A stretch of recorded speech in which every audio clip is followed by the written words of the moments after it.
विद्यार्थी मित्र हो, आपण भारतीय शासन आणि राजकारण यांचा अभ्यास करत असताना भारतीय राज्यघटनेची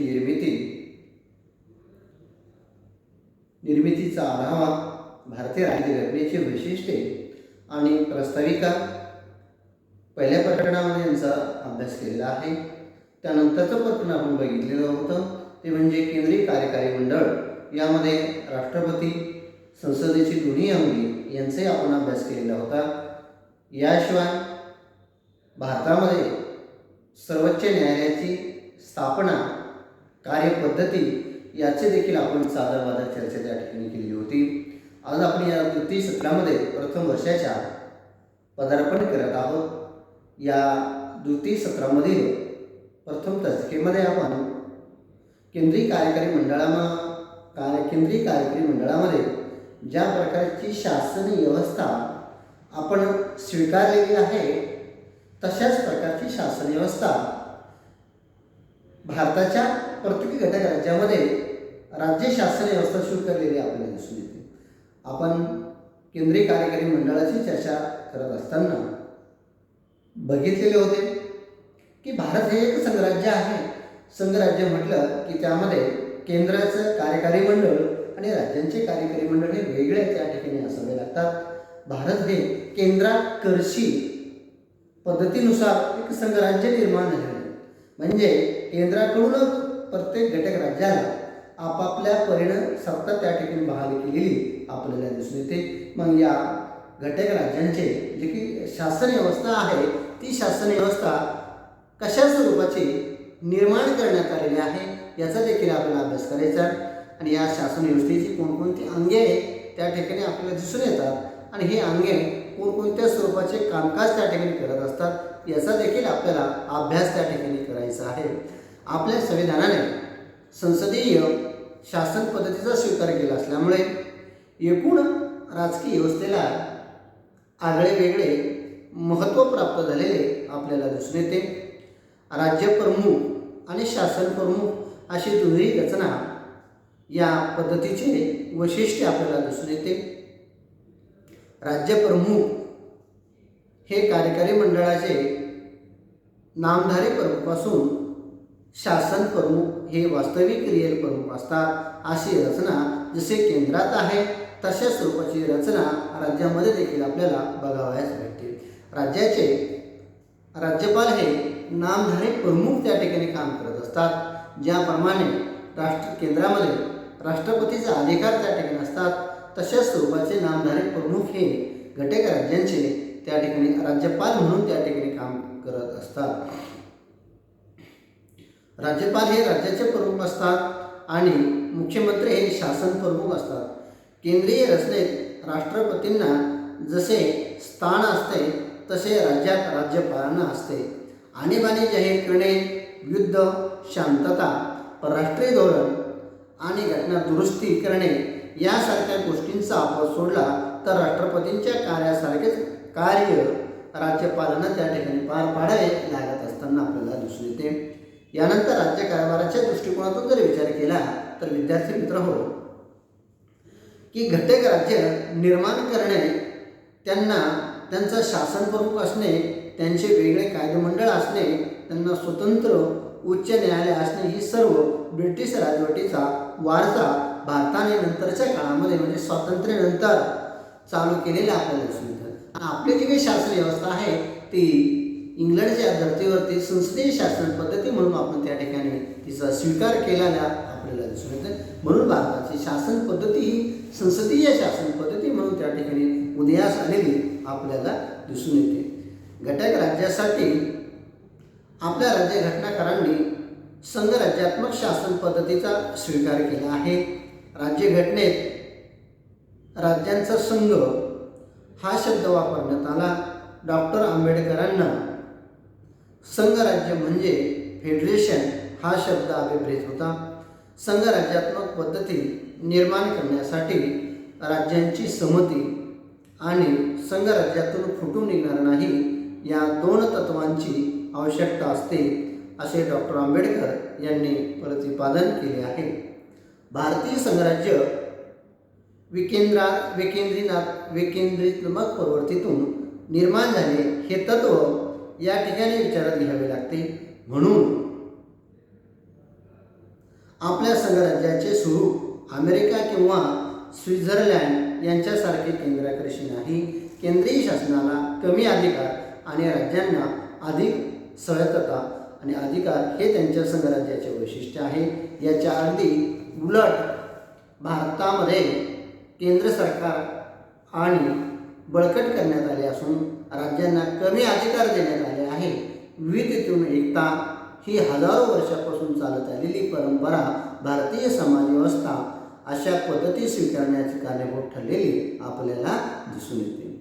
आपली राज्यघटना तयार झाली तेव्हा 14 घटक राज्य आणि 6 केंद्रशासित प्रदेश होते. त्यानंतर 1956 मध्ये भाषावार प्रांत रचना झाली. प्रांत रचना आणि निर्मिती भाषेवरून झाली. 1 मार्च 2014 रोजी तेलंगणा हे 29वे राज्य स्वायत्त अस्तित्वात आले आणि 7 केंद्रशासित प्रदेशांची संख्या झाली. राज्याचे क्षेत्रफळ बदलणे, नावे बदलणे, कमी करणे हे अधिकार संसदेला असतात. प्रस्तुत प्रकरणामध्ये घटक राज्यांचे शासन याचा अभ्यास करावायचा असून त्यात राज्यपाल, मुख्यमंत्री आणि मंत्रिमंडळ, उच्च न्यायालय यांचा समावेश होत असतो. राज्यपाल घटनेत कलम 153 प्रमाणे राज्यपाल हे राज्यांच्या कार्यकारी मंडळाचे प्रमुख असतात. राज्यपाल हे केंद्र सरकारचे प्रतिनिधी म्हणून काम पाहत असतात.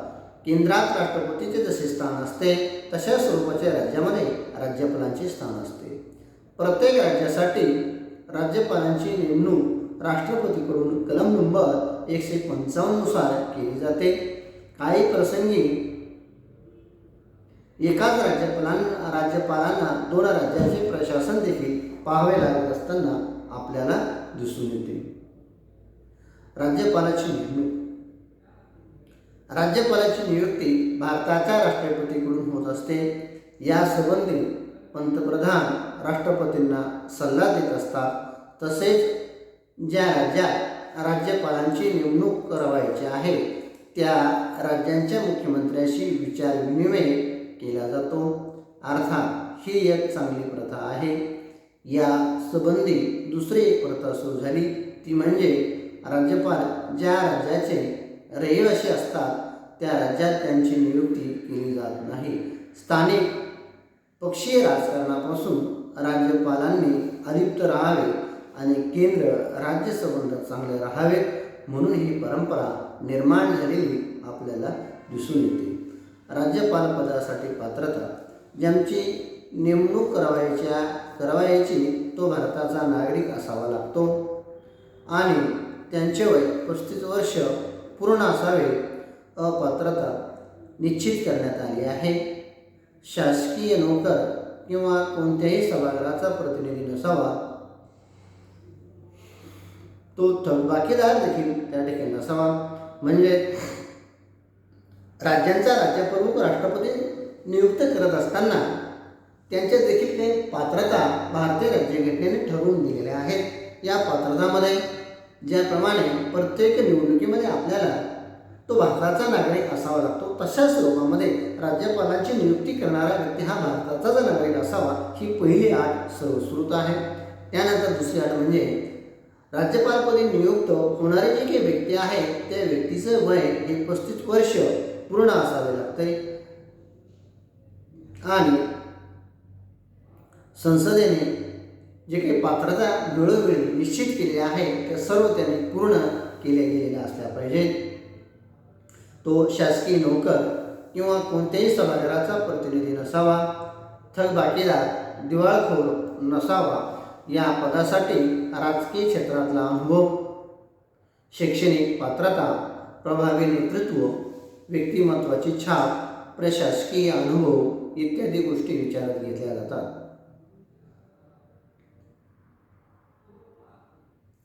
राज्यपालांचा कार्यकाळ. विद्यार्थी मित्र हो, राज्यपालांचा कार्यकाळ ज्याप्रमाणे राष्ट्रपतींचा कार्यकाळ हा 5 वर्षाचा गृहीत धरण्यात आलेला आहे. तशाच स्वरूपाचा राज्यपालांचा कार्यकाळ देखील हा 5 वर्ष त्या ठिकाणी घटनेनुसार ठरवण्यात आलेला आहे. एवढंच नव्हे, राज्यपालाची जर इच्छा असेल तर स्वविवेका इच्छेनुसार आपल्या पदाचा राजीनामा देखील त्या ठिकाणी देऊ शकतो किंवा घटनात्मक दृष्टिकोनातून त्यांचं वर्तन जर घटनाबाह्य असेल तर अशा राज्यपालाला देखील पदावरून काढण्याचा अधिकार भारताच्या राष्ट्रपतींना त्या ठिकाणी प्राप्त झालेला आपल्याला दिसून येतो. म्हणूनच मग राज्यपालांचा कार्यकाळ 5 वर्षाचा असतो. ते आपल्या पक्षाचा राजीनामा देऊ शकतात. राष्ट्रपती त्यांना राजीनामा द्या असे सांगू शकतात. राज्यपालांची एक राज्यातून दुसऱ्या राज्यामध्ये बदली देखील केली जाऊ शकते.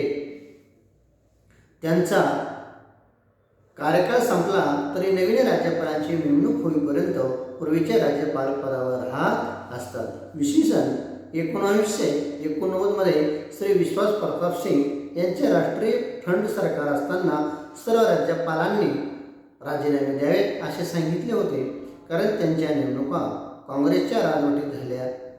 त्यातल्या काही राजीनामे दिले तर काहींना राहू दिले. पुढे श्री पी.व्ही. नरसिंहराव त्यांचे काँग्रेसचे सरकार आल्यावर त्यांनी श्री व्ही.पी. सिंग आणि चंद्रशेखर यांच्या काळातल्या 14 राज्यपालांना बदलून टाकले.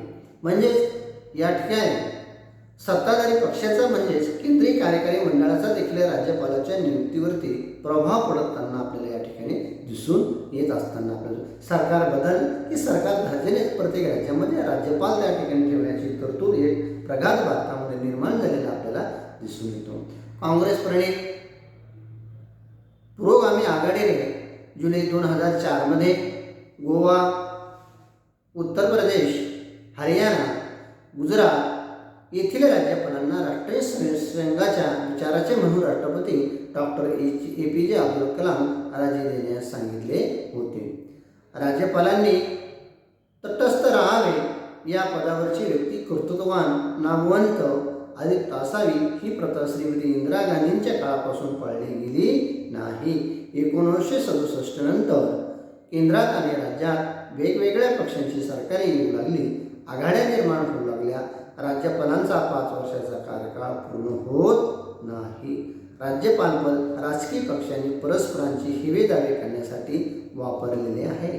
केंद्रातल्या पक्षाला हे पद ताटाखालचे मांजर म्हणून हवे असते. अनेक राज्यपालांचे वर्तन संशयास्पद राहिलेले आपल्याला त्या ठिकाणी दिसून येतात. राज्यपालांचं प्रतिज्ञा किंवा शपथ कशा स्वरूपाचे घ्यावे लागते हे देखील आपल्याला या ठिकाणी बघणे क्रमप्राप्त ठरते. संबंधित राज्याच्या उच्च न्यायालयाचे मुख्य न्यायाधीश नेमणूक झालेल्या राज्यपालांना गुप्ततेची शपथ किंवा प्रतिज्ञा देतात.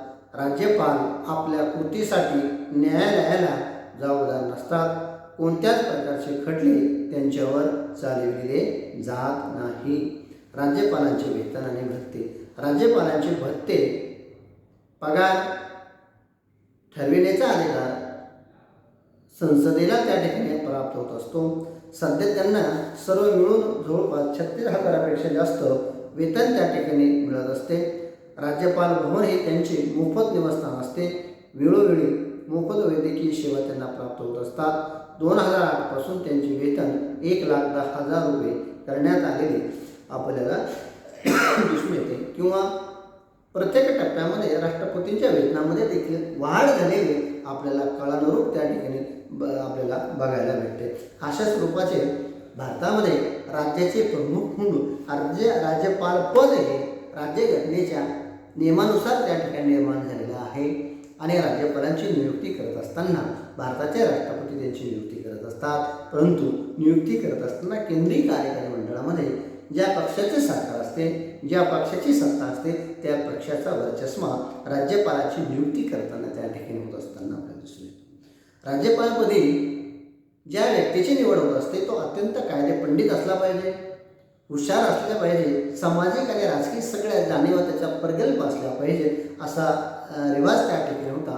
परंतु इंदिरा गांधींच्या काळानंतर जर आपण बघितलं राज्यपाल पद या ठिकाणी सोयीस्करपणे त्या ठिकाणी म्हणजे आपल्या राजकीय पक्षाला सोयीस्कर किंवा केंद्राला सोयीस्कर कसं राहील या दृष्टिकोनातून राज्यपालपदी नियुक्ती त्या ठिकाणी केल्या गेलेल्या आपल्याला दिसून येत असतात. तरी देखील राज्याच्या राजकारणामध्ये राज्यपाल अत्यंत महत्त्वाची भूमिका त्या ठिकाणी करत असतात. ज्यावेळेस एखाद्या राजकीय पक्षाला राज्यात शासनाचा प्रमुख म्हणजे मुख्यमंत्री करत असताना किंवा मंत्रिमंडळ त्या ठिकाणी स्थापन करत असताना बहुमत प्राप्त होत नाही, अशा वेळी राज्यपालाला देखील विवेकाधीन अधिकार त्या ठिकाणी प्राप्त होत असतात आणि स्वतःच्या इच्छेनुसार जो पक्ष सरकार चालवण्यास सक्षम आहे अशा पक्षाच्या नेत्याला किंवा पक्षाला सरकार स्थापन करण्यासाठी राज्यपाल हे नियुक्त किंवा निमंत्रित करत असताना आपल्याला दिसून येतात. म्हणून राज्यपाल पद हे देखील अत्यंत महत्त्वाचं पद त्या ठिकाणी असतं. एवढंच नव्हे, त्या राज्याचा कारभार घटनेच्या नियमानुसार चालतो का नाही हे सर्व प्रक्रिया बघण्याचा देखील भारताच्या राष्ट्रपतीला ते काय राज्यपालाला त्या ठिकाणी अधिकार प्राप्त होत असतो. अशा स्वरूपामध्ये राज्यपालपद हे अत्यंत महत्त्वाचं कामकाज त्या ठिकाणी पडत असतं. यानंतरच्या तासिकेमध्ये आपण राज्यपालांचे जे काही अधिकार आणि कार्य आहे या संदर्भात देखील विवेचन करणार आहोत. तत्पूर्वी आपण आज या ठिकाणी थांबूया. सर्वांचे मनपूर्वक धन्यवाद.